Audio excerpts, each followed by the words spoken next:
Yes, you are right. The book starts with a man and a woman, a husband and a wife, who both lost their child. And it ends with a group of people, a parade of people who are following the walking man, the husband who started to walk around the city, and he attracted many people to him, to join him, people who did not have words to express their sorrow. And you know, sorrow and grief can, of course, bring people together, but it can also isolate them. Grief can be the most isolating human situation. Even two parents who lost the same child, they can be in a way isolated from each other because each one of them has lost the child from a different point of view or in a little slightly different way. But I think there are moments when either in great sorrow or in love that suddenly each and every one of us touches something that is deeper than his or her personal circumstances. We touch something that is more universal. And even if we are all temporary and mortal, there are moments that we do touch something that is bigger than us and I even can say eternal.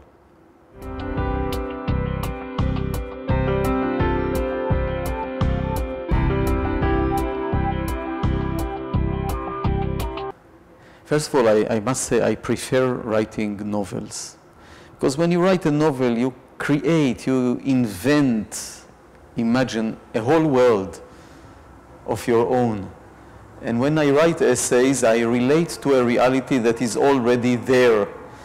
And well, usually, maybe I guess that the language will be slightly different, although I hope I am very personal also in the essays that I write.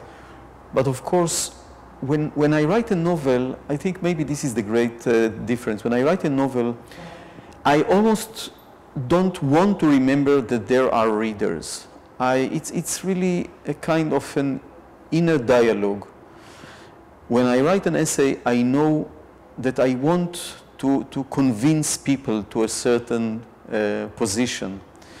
And the language I will use will be a little more communicative even, more simple in a way. And you know, when I write a novel, it's an accumulation of questions and doubts and inner contradictions of every character. And in essays, I think one has to provide some suggestions for answers, for how I would like to see the situation. What is the direction the government should go? Well, maybe because of all this, you understand why I prefer novels to essays.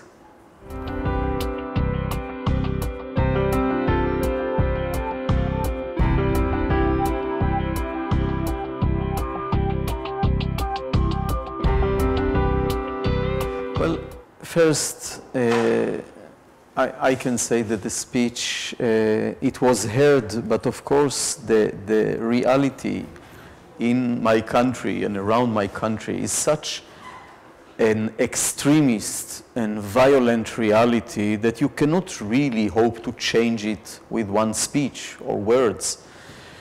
This speech you are talking about, or any other speeches or writing that intellectuals and writers are making in Israel, they have some purposes, and maybe they are not bringing about immediate consequences, but without them, I'm not sure we shall have consequences. What they are doing is to remind people that there is an alternative, that we are not doomed to live our life under the dictatorship of despair and under the dictatorship of fanaticism and extremism, that there are other options opened for us there, and there is another future. And sometimes, because the situation is so terrifying, because people are narrowing down with fear and anxiety and despair, they forget that they are not doomed to live like that, that it's not a divine decree that orders us to live by the sword and to die by the sword. And I think the role of the intellectuals is exactly that, to keep massaging, to make a massage to this terrified consciousness of people, and to remind them that one day, if we shall insist, if we shall remain loyal to ourselves, we might find another way of living our life, we and our neighbors, and remembering that beyond the suit of armor that we have to carry and to dress around us, and the suit of armor that our neighbors and enemies for today, unfortunately, have to carry upon themselves, there are human beings. This is what we should insist of that.